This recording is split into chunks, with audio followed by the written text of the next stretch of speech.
Good evening and welcome to CSB 9 News. I'm Jonathan Quish. And I'm Jason Prusak. Topping our newscast tonight, robbers target a local broadcasting school, making off with thousands of dollars in equipment.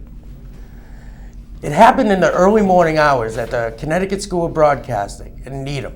And now, students are in limbo as were about to take finals. Students at the Connecticut School of Broadcasting in Needham were subject to a rude awakening when they showed up to class today.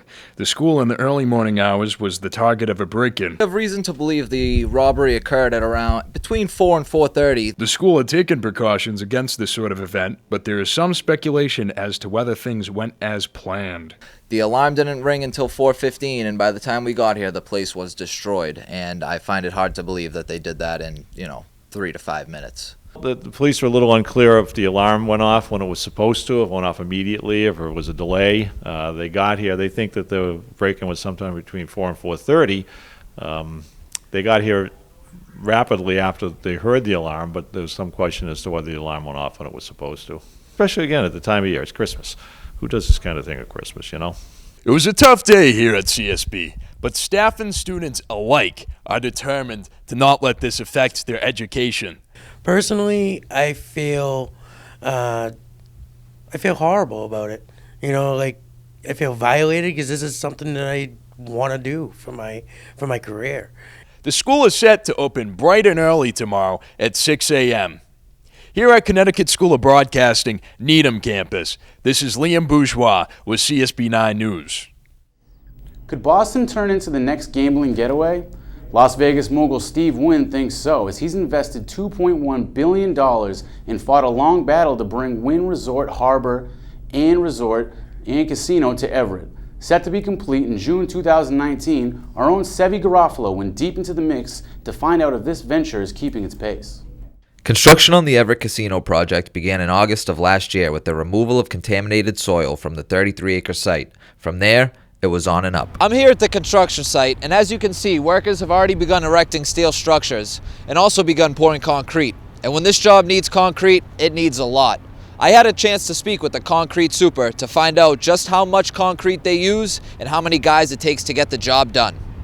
This is 4 million square feet of cast-in-place concrete. 1 million in the parking garage, 7,000 parking spaces. 1 million on the slab on metal deck, which will be the casino and the mechanical buildings, and 1 million square feet inside the hotel, which will be 30 stories tall. And when I asked how many guys it takes to pour all that concrete, Superintendent Steve Montiero told me, SNF Concrete will have between 400 and 500 people working at our peak. Creating more jobs in the community is always great, but some are worried that the casino may attract the wrong type of crowd. I sat down with the local union representative, Jonathan Semino, to get his response to that concern. Oh, I'm sure with every casino, there's always an element of concern, but what it also does, the concern, is it beefs up security, which is jobs. It beefs up police, which is jobs. With any safety concerns put to rest, all that's left to do is enjoy the benefits. It's going to bring in good revenue, and then even after the fact, when it's done, it's entertainment. I'm Severino Garofalo, CSB 9 News. The heroin epidemic has become a major factor in today's society. I got an inside look into a local treatment facility to find out what it takes to stay on the path of recovery. With the heroin epidemic getting worse each and every day, we decided to sit down with the director of Tewksbury, Mass. Treatment Facility to find out what they provide for treatment. This is what she had to say. My name is Jennifer Ferretra. I am the program director of the Tewksbury Treatment Center. My role is to oversee the daily operations of the detox. Always look for ways to improve access to treatment and the treatment that we provide here at the center. You can call our direct line. We can be reached at 978-259-7021. Our clients will always meet with their case management and discuss treatment options. According to Forbes magazine, heroin is responsible for more overdose deaths than any other drug out there. In fact, that number has risen in the past 7 years, which the detox has seen firsthand. There were over 300 deaths due to overdose in Massachusetts last year, and 57% of those deaths people had fentanyl in their system. I'm Stacy Lee Savard, and I was 11 years old when I picked up my first substance. My life became unmanageable immediately as soon as I picked up. I isolated, I neglected and abused my children, I neglected and abused my family members, I neglected myself. It's a 12-step program, so you work 12 steps, 12 traditions, 12 concepts, you figure out who you are. One epidemic right now, it's not even heroin that's out there, it's fentanyl. People are dying. If you or anyone you know is suffering with an addiction, please go to the nearest emergency room and ask for help before it's too late. No one can help you unless you ask. I'm Jason Prusak, CSB 9 News. When I saw those people on the wall, the age limit it's getting younger and younger each day, every day. Very terrible. It's an epidemic, and if you or someone you know needs help, we ask that you please seek it out.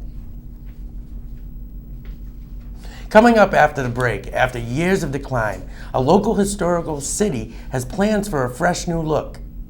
Plus, a new practice facility for one of Boston's most beloved sports franchises moves to Brighton. Stick around to find out how the new Warrior Ice Arena benefits the entire area.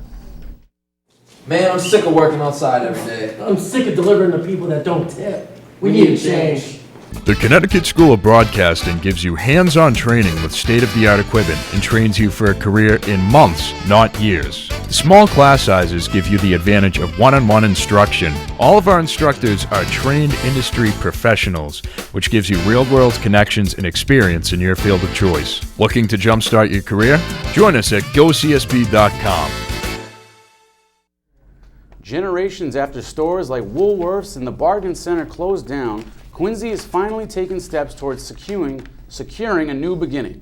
Our Liam Bourgeois spoke with a local business owner and Quincy historian about the direction and the revitalization of downtown Quincy.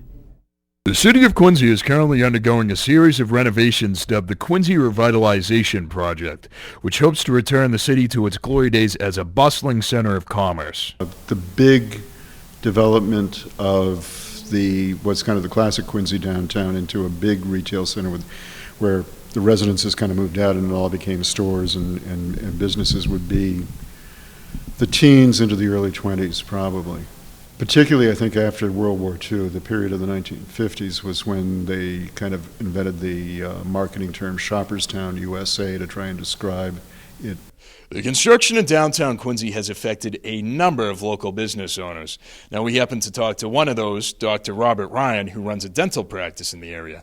Here's what he had to say. I started here in 1983, believe it or not. I'm an optimist, and I think that long-term, the city is growing at a very high rate, and I think it's growing in a very positive direction. You know, the more young, professional, educated people that are coming in here, the better. And I think it's going to attract good restaurants. It's going to attract the type of stores that young professionals want to shop in. According to Mayor Thomas Koch, the project should be done mid-2018. For CSB 9 News, this is Liam Bourgeois signing off. Brighton's ice hockey scene now has a new home. Not only does it give the Boston Bruins a state-of-the-art training facility, it will also help the community in countless ways. Steve Rose has the full story. The Warrior Ice Arena is the new state-of-the-art practice facility for the Boston Bruins. Now located in Brighton, it is significantly closer to the city of Boston than the old facility in Wilmington. Being open to the public is what the Warrior Ice Arena is all about. They get to come to this facility completely free, get first row seats down over there, and be close to their favorite players. I mean, that's invaluable. Not only does the Warrior Ice Arena host the Bruins' new practice facility, it also hosts numerous other events. With men's hockey leagues, summer camps available, and the event that's growing in popularity. Standard, we have our Friday night rock and skate. Really fun for the kids. It's 8 to 10, and we have a DJ. We shut off all the lights in the rink. He plays his DJ lights and takes live requests. Outside of the public skating, youth groups are also able to rent out the rink to skate where their favorite players do. So we have a number of users that skate here regularly at the youth level, but we also, as you said, it's kind of a special place to play. So we have a lot of what we call one-off groups where teams want to come in and experience the rink. The Boston Pride, which is the National Women's Hockey League, they skate their home games here. They just won last night in the semifinals. Last night they played here at 7, so we're excited for them to be here. And then we host the Bruins practices. A lot of charity games. We just recently hosted our own junior bean pot. Brighton and the Boston Bruins now share some quality common ground. For CSB 9 News, I'm Steve Rose.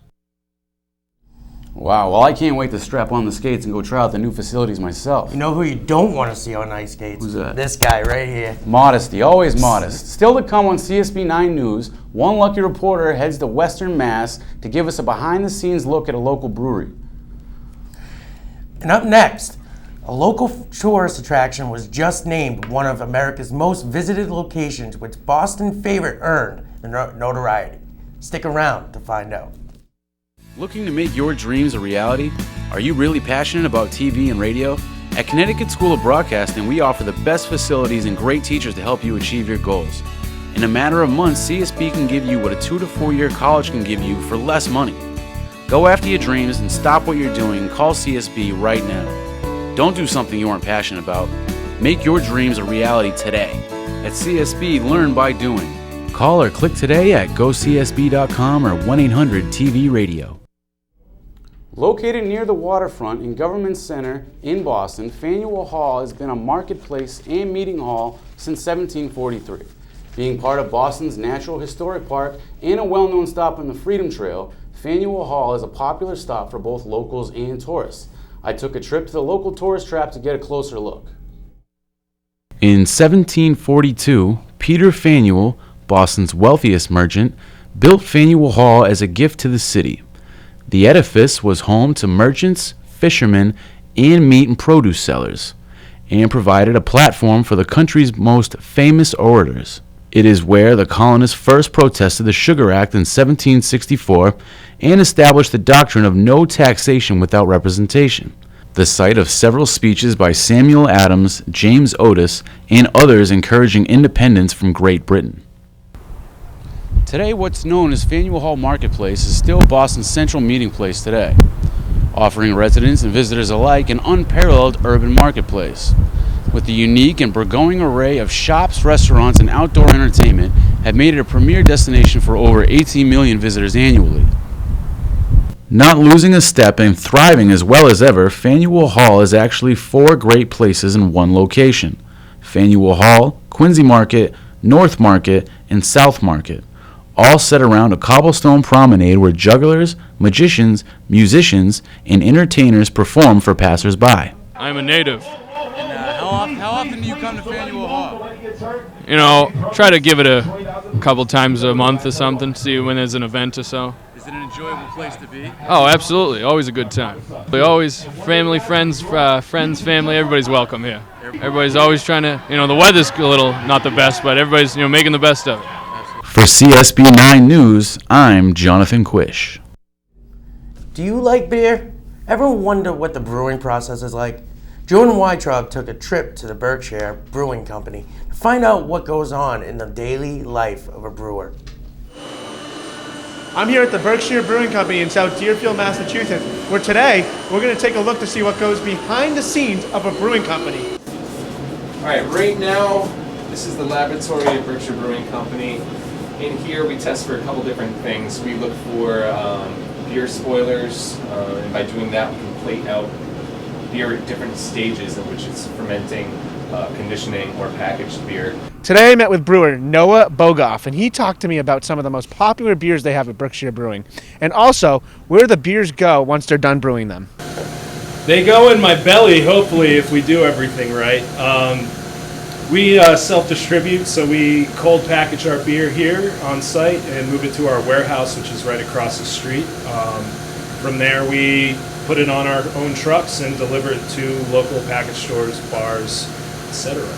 Well, definitely the most popular among the masses is Steel Rail Extra Pale Ale. But my favorite is probably Coffee Porter. Our Lost Sailor India Pale Ale is a very traditional British-inspired version of that style, and that also is probably our second bestseller. But as we go into the future, I think more modern IPAs, New England-style IPAs that are a little more hop-forward in the fruitiness and tropical kind of aspects of those beers, those seem to be the most appealing beers in the market right now. Next time you go to drink a beer, remember the process that goes behind brewing a well-brewed beer. Reporting from South Deerfield, Massachusetts, I'm Jordan Weintraub, CSB 9 News. That wraps it up for tonight's edition of CSB 9 News. I'm Jonathan Quish. And I'm Jason Prusak. Thanks for watching. We'll see you back here tomorrow night.